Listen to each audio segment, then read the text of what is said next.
గురుభ్యో నమ. శ్రీ మహాగణాధిపతి నమ. శ్రీ మహాసరస్వతి నమ. హరి ఓం శ్రీమాత్రి నమ. మనం ఈ యొక్క కుంభరాశి చూసుకున్నట్లయితే కుంభరాశికి సెప్టెంబర్ మాస ఫలితాల్లో ధనిష్టాక్షత్రం 3-4 పాదాలు, శతభిషాక్షత్రం 4 పాదాలు, పూర్వభద్ర నక్షత్రం 1-2-3 పాదాలు ఈ సంచారాన్ని చూసినట్లయితే జన్మస్థ శని సంచారం వక్రగతి ఉన్నారు. అట్లానే రాహు 2లో ఉన్నారు, గురుడు 4లో సంచారము, కుజుడు 5లోను, 6లో బుధుడు 6వ తారీఖు వరకు, తదుపరి 7వ స్థాన సంచారము, రవి 6వ స్థానం నుంచి 7వ స్థాన సంచారము, అట్లానే శుక్రుడు కేతువులు 8వ స్థాన సంచారము. ఈ సంచారాన్ని చూసినట్లయితే గ్రహ సంచారము ముఖ్యంగా ఏలినాటి శని ప్రభావం కుంభరాశి వారికి కనబడుతుంది. అయినా కూడా కొంత వక్రగతి అయి ఉన్నాడు కాబట్టి కొంత ఇబ్బందులతో ఉన్నటువంటి జీవితం నుంచి బయటపడే అవకాశం ఉంటుంది. కుంభరాశి వారికి ఇంకా భయపడని అవసరం లేదు ప్రస్తుతానికి అయితే, ఒక 4 నెలల పాటు ఇంకా. కాబట్టి శుభకార్యాచరణ ఖచ్చితంగా చేస్తారు, ముందుకు వెళ్తారు కూడా. ఈ ద్వితీయంలో రాహు సంచారం వల్ల దుష్టులకు దూరంగా ఉండండి. కొంత దూరవాస అంటే దుర్వార్తలు వినే అవకాశం ఉంటుంది. దుష్టుల వల్ల అంటే మీ దగ్గర ఉంటూనే వాళ్ళు దుష్టులుగా స్వాభావికంగా కొంతమంది ఉంటారు.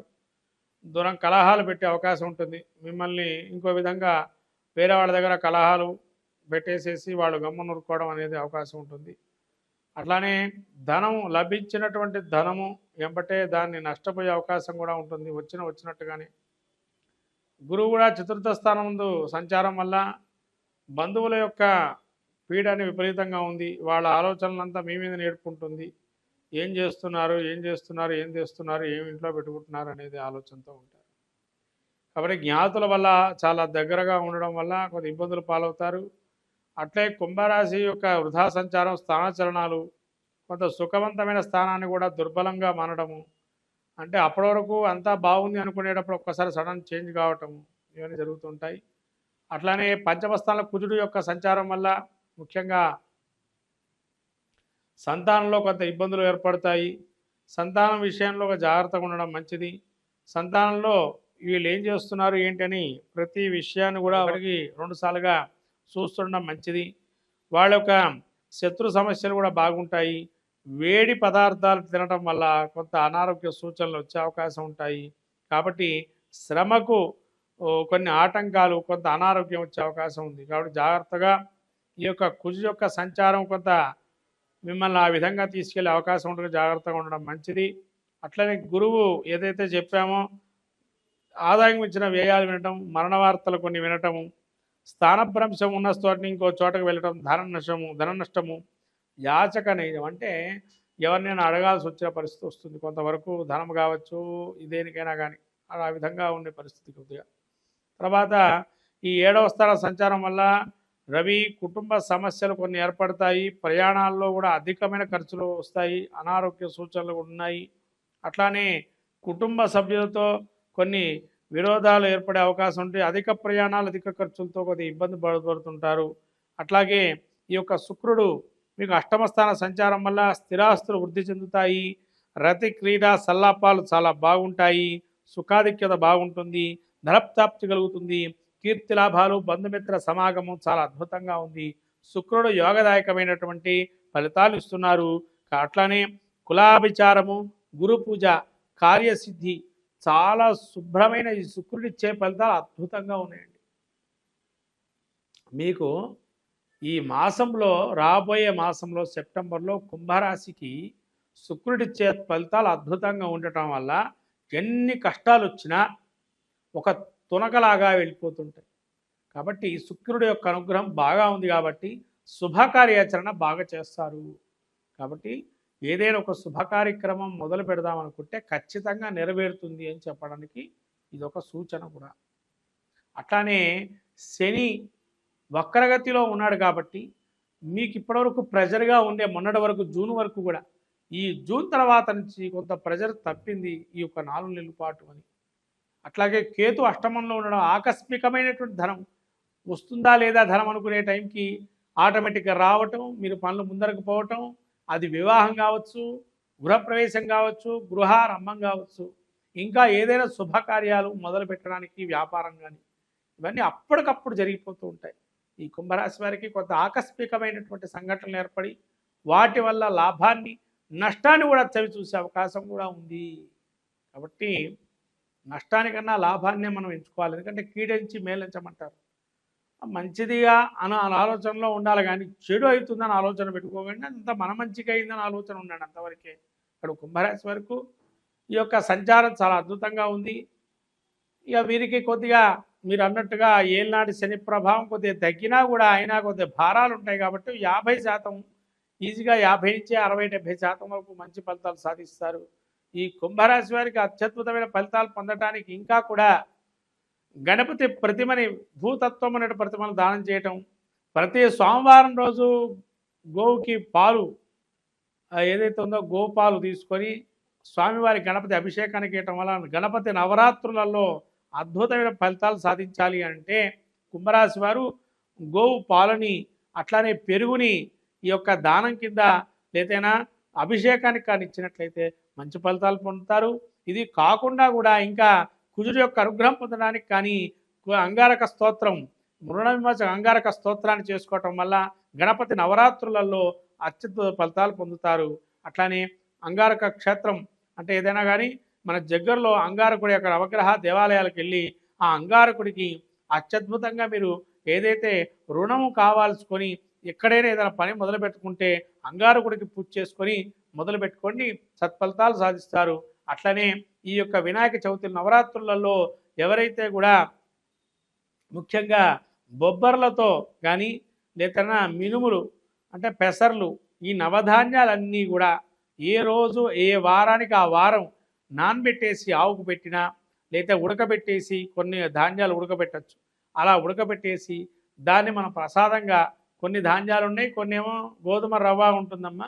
అట్లానే మనకు బియ్యం అయితేనేమో దానికి సంబంధించిన ప్రసాదం నైవేద్యం పెట్టాలా, గోధుమలు అయితే గోధుమ రవ్వ ప్రసాదం పెట్టాలా, కందిపప్పు కందులు ఉంటాయి కదా అలా కందులు అంటే ఏదైనా పప్పు లాంటిది చేసేసి అలా నైవేద్యంగా గణపతికి ఇలా పలహారాలన్నీ కూడా స్వామికి గణపతికి నైవేద్యం పెట్టడం వల్ల ఈ యొక్క వినాయకుడు అనుగ్రహం కలిగి ఏవైనా విఘ్నాలు నా నీకు తొలగిపోయి ఈ ఏళ్ళనాటి శని ప్రభావం కూడా తొలగింపజేసి స్వామి అనుగ్రహం కలుగుతుంది.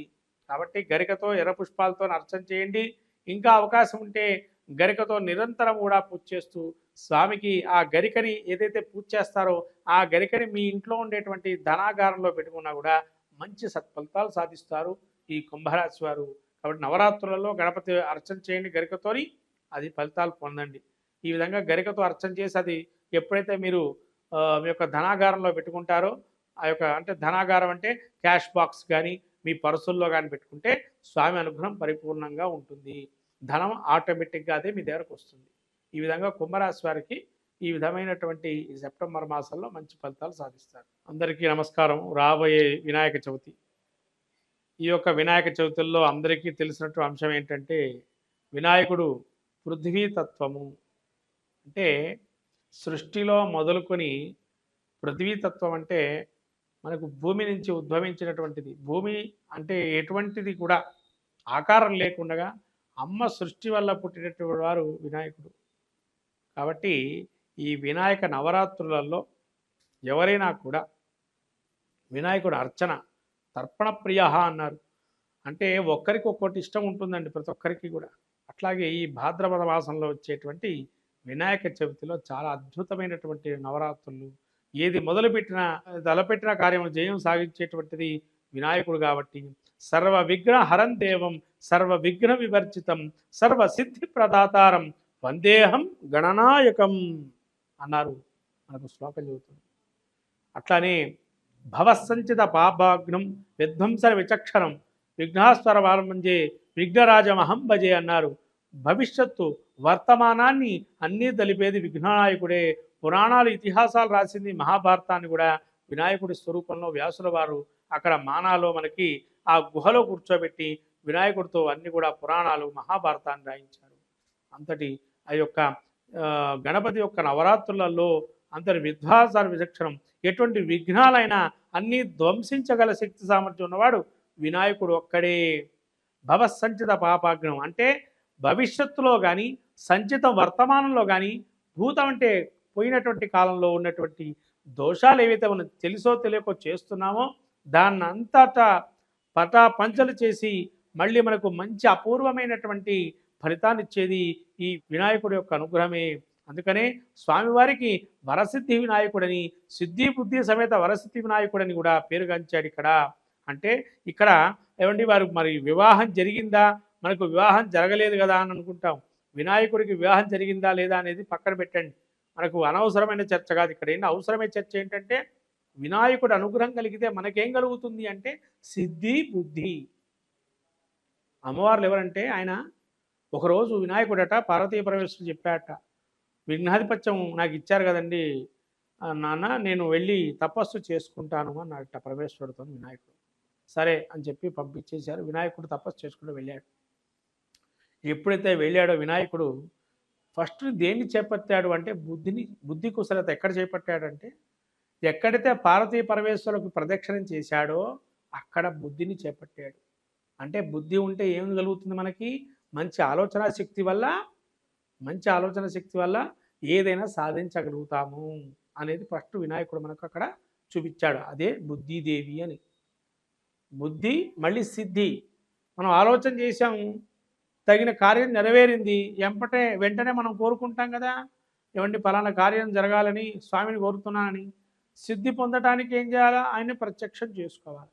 అంటే కార్యం అయిపోయింది అని అంటే ఏమైనా సిద్ధించినట్టే కదా, అది సిద్ధిదేవి. కాబట్టి సిద్ధి బుద్ధి సమేత వరసిద్ధి వినాయకుడుగా ఈ నవరాత్రులలో ఏదైతే జరుగుతున్న నవరాత్రులలో ఈ యొక్క స్వామికి జరిగినటువంటి నవరాత్రులలో ఎంత శక్తి అయితే అంత శక్తి మేరకు మనం పూజ చేసుకున్నట్లయితే, అర్చన చేసిన దానం ధర్మం నైవేద్యం ఏదైనా కూడా స్వామి అనుగ్రహం కలిగి అన్ని కార్యాలు సిద్ధిస్తాయి. ఎందుకంటే ద్వాదశి రాశి ఫలితాల్లో కూడా ఈ వినాయక చవితి గురించి మనం చెప్పుకోదగిన సూచన ఉంది. కాబట్టి ద్వాదశ రాశి ఫలితాల్లో వినాయకుడి యొక్క అనుగ్రహాన్ని కూడా పొంది అందరూ ఈ యొక్క సర్వజన మానవాళి కోటికి సర్వసిద్ధిలు పొందించేటువంటిది, సర్వ కార్యాలు నెరవేర్చేటువంటిది, సర్వ విఘ్నాలు హరింపజేసేటువంటిది, సర్వ కార్యాలు శుభకార్యాలు పరంపరగా ఉండేటువంటిది. దాని ద్వారా మనకేమొస్తుంది అంటే వృద్ధి ఇంకా మనకు సిద్ధి. వృద్ధిదేవి కూతుర్లట. అంటే వినాయకుడు ఎప్పుడైతే సిద్ధి బుద్ధిని పొందాడో మనకేమొస్తున్నాయి దానివల్ల అంటే వృద్ధి అంటే గ్రోత్ రేట్ పెరగటం. వెంటనే పెరుగుతాయి కదా మనకు ఏదో విధంగా, అది గ్రోత్ రేట్, అది వృద్ధి అంటారు. అంటే కూతుర్లు అని చెప్పంటారు వృద్ధి. ఇంకొకటేమో రిద్ధి అంటే ఏంటంటే సకల కార్యములందు కూడా అరిష్టాలు తొలగింపజేసేది రిద్ధి వృద్ధి. అందుకనే మీరు సంతోషి మాత గురించి తెలుసుకున్నట్లయితే ఇవన్నీ కూడా అందులో ఉంటాయి. శుభము లాభము కొడుకులు అని చెప్పంటారు. కాబట్టి ఇవన్నీ కూడా వినాయకుడి యొక్క అనుగ్రహం వల్ల సకల కార్యాలు అందరికీ నెరవేరుతాయి. కాబట్టి ఈ వినాయక చవితికి అందరూ కూడా ఓం గం గణపతే నమః అనే మంత్రాన్ని పఠిస్తూ ఈ వినాయకుడి యొక్క అనుగ్రహాన్ని పొందొచ్చు.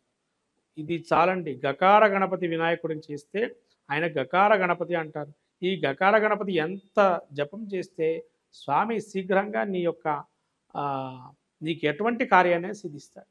కాబట్టి ఈ యొక్క గం గణపతే నమః ఏదైతే మంత్రం ఉందో ఈ వినాయక చవితిలో ఎంతవరకు అంటే అంతవరకు జపం చేసుకోవటం వల్ల మంచి సాధిస్తారు. స్వామి అనుగ్రహం కలుగుతుంది. మంగళం మహత్ శుభం భూయా.